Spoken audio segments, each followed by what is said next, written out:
नमस्कार दोस्तों, मैं रजनीश कुमार आप सभी का बहुत बहुत स्वागत करता हूं आपके अपने YouTube channel Rajneesh Ramesh official में। भाइयों, आज की वीडियो में हम बात करने वाले हैं लोकसभा क्षेत्र संभल के बारे में।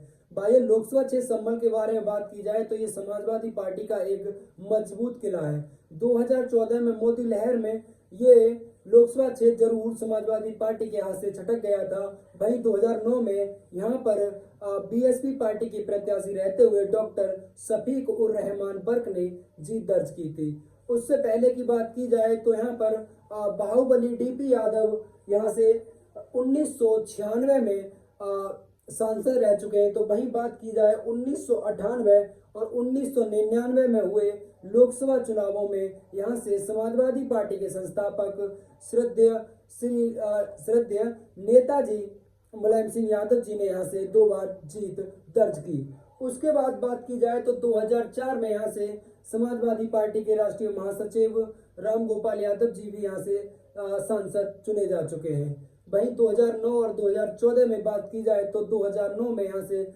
डॉक्टर शफीक उर रहमान बीएसपी पार्टी के प्रत्याशी रहते हुए जीत दर्ज करते हैं।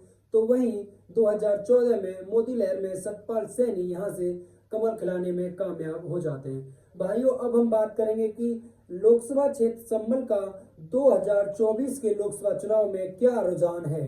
तो पहले मैं बात करने वाला हूँ लोकसभा क्षेत्र संभल की कि जो उसके अंदर आने वाली 5 विधानसभाएं हैं। तो जो 2022 में हमारे उत्तर प्रदेश में विधानसभा चुनाव हुआ था तो वहां से कितना वोट किस पार्टी को प्राप्त हुआ था। तो भाइयों, लोकसभा क्षेत्र संभल के बारे में बात करें तो इसके अंदर आने वाली 5 विधानसभाएं इस प्रकार हैं: कुदरकी, बिलारी, चंदोसी, असमोली और संभल। कुदरकी और बिलारी जो कि मुरादाबाद जिले की विधानसभाओं से हैं। वहीं चंदोसी, अमसौली और संभल जिले की 3 विधानसभाएं संभल लोकसभा क्षेत्र के अंतर्गत आती हैं। बात करूं कुदरकी विधानसभा की तो यहाँ से जिया उर रहमान बर्क समाजवादी पार्टी के विधायक हैं। उन्होंने 1,75,792 मत प्राप्त किए। तो वहीं बीएसपी पार्टी के कैंडिडेट को 82,630 मत प्राप्त हुए। बात करूं बीएसपी पार्टी के प्रत्याशी की तो उन्होंने यहाँ से 42,742 मत प्राप्त किए। अगली विधानसभा बिलारी विधानसभा की बात की जाए तो भाइयों, बिलारी विधानसभा में समाजवादी पार्टी के कैंडिडेट को 1,24,145 मत प्राप्त हुए। तो वहीं बीजेपी प्रत्याशी को भी 1,20,790 मत प्राप्त हुए। लगभग कांटे की टक्कर हुई उन दोनों प्रत्याशी के बीच, लेकिन जीत समाजवादी पार्टी के प्रत्याशी की हुई। वहीं बात करूं बहुजन समाज पार्टी के प्रत्याशी को यहाँ पर 15,814 मत प्राप्त हुए। अगली विधानसभा चंदौली विधानसभा पर समाजवादी पार्टी के कैंडिडेट को महज 77,523 मत प्राप्त हुए। तो वहीं बीजेपी पार्टी के प्रत्याशी को 1,12,890 मत प्राप्त कर एक भारी भरकम जीत दर्ज की। वहीं बात करूं बहुजन समाज पार्टी के प्रत्याशी की तो उन्हें 30,481 मत प्राप्त हुए। चंदोसी विधानसभा जो कि 2017 में भी और 2022 में दोनों बार बीजेपी पार्टी जीतने में कामयाब रहती है। असमौली विधानसभा 1,11,652 मत समाजवादी पार्टी के कैंडिडेट के पक्ष में पड़ते हैं। तो वहीं बीजेपी पार्टी के प्रत्याशी को 86,446 मत प्राप्त होते हैं। बात करूं बहुजन समाज पार्टी के मतों की तो उन्हें 42,512 मत प्राप्त होते हैं। संभल लोकसभा क्षेत्र की संभल विधानसभा पर समाजवादी पार्टी के कैंडिडेट को 1,07,073 मत प्राप्त होते हैं। तो वहीं बीजेपी प्रत्याशी को 65,376 मत महज प्राप्त होते हैं। बात करें बीएसपी पार्टी के प्रत्याशी की तो 44,443 मत यहाँ पर बीएसपी पार्टी के प्रत्याशी को मिलते हैं। अब बात करें भाइयों की जो समाजवादी पार्टी के प्रत्याशियों को 5 विधानसभाओं पर जो मत प्राप्त हुआ उसका हम यदि योग करते हैं तो वो हमें प्राप्त होता है 5,46,185।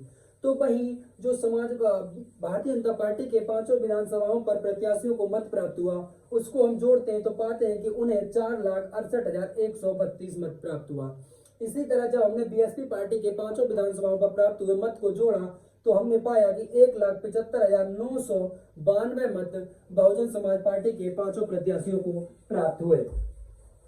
अब यहाँ से हम समझने की कोशिश करें कि इंडिया गठबंधन समाजवादी पार्टी ने यहाँ पर जिया उर रहमान बर्क को चुनाव मैदान में उतारा है, क्योंकि इनके दादा डॉक्टर शफीक उर रहमान का टिकट मिलने के बाद निधन हो गया था। 2024 में समाजवादी पार्टी ने इनके दादाजी डॉक्टर जिया उर रहमान बर्क को टिकट दिया और उसके बाद उनका स्वास्थ्य खराब होने के कारण उनकी मृत्यु हो गई।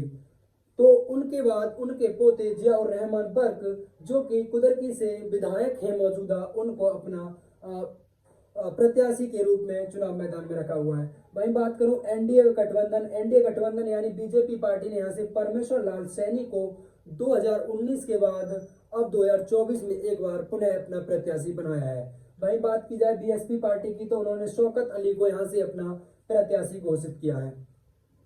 भाइयों, इन तीनों ही प्रत्याशियों के बारे में बात की जाए तो इनमें परमेश्वर लाल सैनी, जो कि एक बार लोकसभा का चुनाव पहले लड़ चुके हैं, जो कि 2019 में इन्हें जिया उर रहमान के दादा डॉक्टर शफीक उर रहमान से हार मिली थी। वहीं बात की जाए जिया उर रहमान बर्क, तो इनका लोकसभा का ये पहला चुनाव है और शौकत अली का भी लोकसभा का पहला चुनाव है। ये अपना चुनाव दूसरा लड़ रहे हैं, लेकिन ये भी अभी लोकसभा जीते नहीं है। तो तीनों के तीनों प्रत्याशी ही नए नवेले प्रत्याशी हैं लोकसभा क्षेत्र संबल पर इस बार 2024 की लड़ाई के लिए। वहीं बात करूं मैं भाइयों 2014 के जो रिजल्ट था उसके बारे में अगर हम बात करें थोड़ी सी, तो बीजेपी पार्टी के प्रत्याशी सतपाल सैनी ने यहाँ पर 3,60,242 मत प्राप्त किए। तो वहीं समाजवादी पार्टी के कैंडिडेट जिया उर रहमान बर्क के दादा डॉक्टर शफीक उर रहमान बर्क को 3,55,068 मत प्राप्त हुए। 2014 में जहां पूरे देश में मोदी लहर चल रही थी, उस समय भी समाजवादी पार्टी का एक मजबूत गढ़ होने के जिस तरह से बोला जाता है संबल को, उसका यहाँ आप देखेंगे कि एक मजबूत, जब एक मोदी लहर चल रही थी वहां भी इस गढ़ में महज 5,174 मतों से 2014 की लड़ाई में समाजवादी पार्टी पिछड़ी और यहाँ से सतपाल सैनी जी सांसद बने।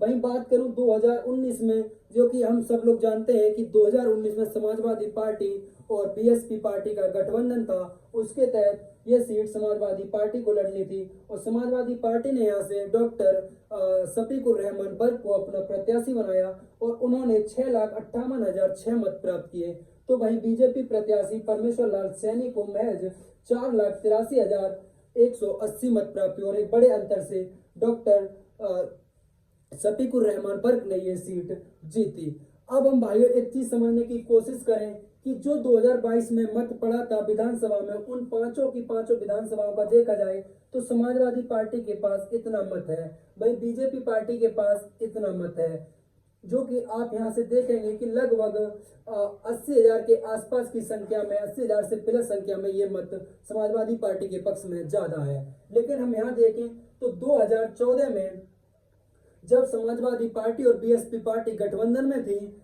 तो समाजवादी पार्टी के कैंडिडेट को 6,58,006 मत प्राप्त हुए। लेकिन इस बार बहुजन समाज पार्टी लोकसभा चुनाव में अपने दम पर अकेले चुनाव लड़ रही है उत्तर प्रदेश की सभी सीटों पर। तो यहाँ से जो बीएसपी पार्टी का वोट था वो छटकने की उम्मीद है। वहीं बात की जाए भारतीय जनता पार्टी के प्रत्याशियों ने जो वोट दर्ज किया 2022 में, वो था 4,68,132। तो वहीं हम देखते हैं कि 2019 के चुनाव में, लोकसभा चुनाव में जो भारतीय जनता पार्टी के प्रत्याशी थे उन्हें भी लगभग 4,83,180 मत प्राप्त हुए। लगभग इससे थोड़ा सा ज्यादा 15-16 मत थोड़ा सा ज्यादा इन्हें प्राप्त हुआ। लेकिन यहाँ से अगर हम समझने की कोशिश करें तो हम पाते हैं कि यहाँ पर लगभग 80,000 से अभी समाजवादी पार्टी बढ़त में है 2022 में जो मत मिले थे दोनों पार्टियों को। भाइयों, अब बात करें जाति समीकरण की, तो लोकसभा क्षेत्र संबल जो कि मुस्लिम बाहुल्य लोकसभा क्षेत्र है, तो वो संख्या हम देखते हैं कि मुस्लिमों की संख्या, मुस्लिम मतदाताओं की संख्या यहाँ पर लगभग 7.5 लाख के आसपास है। वहीं बात करूं ऐसी समुदाय की, तो ऐसी समुदाय भी यहाँ पर 4 लाख की संख्या में ऐसी समुदाय के मतदाता हैं। वही बात की जाए अगले समुदाय की, तो अगला समुदाय है जाट समुदाय। इनकी भी यहाँ पर लगभग 1,30,000 के आसपास अपना संख्या है। ये मतों की संख्या है बड़े भाई, जो कि कुछ लोग मुझे कमेंट करते हैं, कहते हैं कि आप जो नंबर्स लिखते हैं वो कम ज़्यादा होते हैं। तो भाई 10-5 हज़ार का तो ऊपर नीचे हो सकता है, क्योंकि मैं भी इंटरनेट की बड़ी बड़ी साइट है, चुनाव आयोग की जो कुछ साइट है वहाँ से बड़े बड़े न्यूज़ चैनलों की साइट से हम ये चीज़ें निकाल कर तब लिखते हैं, वहाँ के लोगों से भी संपर्क करते हैं। तो 10-5 हज़ार का तो अंतर हो सकता है, ज़्यादा अंतर नहीं हो सकता। और अगर ज़्यादा अंतर आपको लगता है तो भाई एक बात आप समझ सकते हैं, जो अंतर यहाँ होगा वो यहाँ भी होगा, जो यहाँ भी होगा, क्योंकि जो अनुपात है, जो परसेंटेज है, वो लगभग सभी का बराबर ही होगा, जिस अनुपात में, जिस सब परसेंटेज में वहाँ पर वो लोग निवासी हैं। बात करूँ अगले समुदाय की, तो यादव समुदाय लगभग 2 लाख के आसपास यहाँ पर यादव मतदाताओं के भी मत हैं। वहीं बात करूँ अगला समाज क्षत्रिय समाज, तो क्षत्रिय समाज के लगभग 1,10,000 मतदाता लोकसभा क्षेत्र संबल के अंतर्गत आते हैं। वहीं बात करूँ सैनी समुदाय की, तो लगभग 1.5 लाख से अधिक सैनी समुदाय के लोग लोकसभा क्षेत्र संबल के अंतर्गत आते हैं।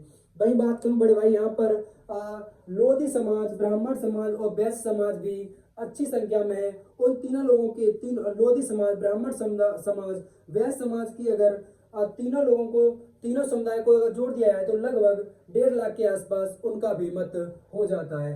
तो भाइयों ये जो वहाँ पर माहौल है, जो एक बड़ी संख्या में जिन जिन समाज के मतदाता वहाँ पर हैं, वो मैंने आपको दर्शाने की कोशिश की। भाइयों अगर जो जाति समीकरण है वहाँ से भी समझने की कोशिश की जाए तो आप पाते हैं कि 7.5 लाख और 2 लाख, जो कि हम जानते हैं कि समाजवादी पार्टी को एम/ई की समीकरण की समाज राजनीति करने वाली पार्टी का एक क्लेम किया जाता है, और उसमें कुछ सच्चाई भी है, क्योंकि यादव समाज और मुस्लिम समाज समाजवादी पार्टी का कोर वोट बैंक है। जैसे कि एससी समुदाय बीएसपी पार्टी का कोर वोट बैंक है। आप देखेंगे कि 15 साल से बीएसपी पार्टी सत्ता से दूर है, उसके बावजूद भी आप देखेंगे कि उनका जो वोटिंग परसेंटेज है, जो उनका एससी समुदाय के साथ जो संबंध है, वो उस परसेंटेज में आज भी आपको देखने को मिलेगा। उसी तरह से यादव समुदाय और मुस्लिम समुदाय का एक बहुत बड़ा हिस्सा, लगभग 85 से 90% मत समाजवादी पार्टी के पक्ष में जाता है, इसमें कोई दोहरा वाली बात नहीं है। तो वो चीजें देखने को मिलती हैं, और इनके पास 9.5 लाख मत हो जाते हैं। ठीक है, तो चाहे आप जाति समीकरण से तोलें लोकसभा क्षेत्र संबल को, चाहे वहां पर जो 2022 का चुनाव हुआ वहां से अगर अंतर देखें, और जो पांचों की पांचों वहां विधानसभाएं हैं उनमें से एक चंदोसी को छोड़ दिया जाए तो 4 पर समाजवादी पार्टी के विधायक जीते हुए हैं और 1 पर भारतीय जनता पार्टी के विधायक जीते हुए चंदोसी विधानसभा पर। तो दोनों ये जाति समीकरण विधानसभा में जो मत में प्राप्त हुए, उन सभी को देखते हुए आप ये पाएंगे कि लोकसभा क्षेत्र संबल में समाजवादी पार्टी का पलड़ा अभी भारी है, लेकिन जीत किसकी होगी वो 4 जून को आने वाले नतीजे ही साफ करेंगे। तो भाइयों ये थी हमारे द्वारा जुटाई हुई जानकारी। अगर जानकारी आपको पसंद आए, वीडियो आपको पसंद आए, तो आपसे निवेदन रहेगा कि वीडियो को लाइक करें। अपना जो भी आपका सवाल है उसे कमेंट बॉक्स के माध्यम से मेरे पास भेजें। मैं आपके हर सवाल का संतुष्टि से संतोषजनक जवाब देने की पूरी कोशिश करता हूं।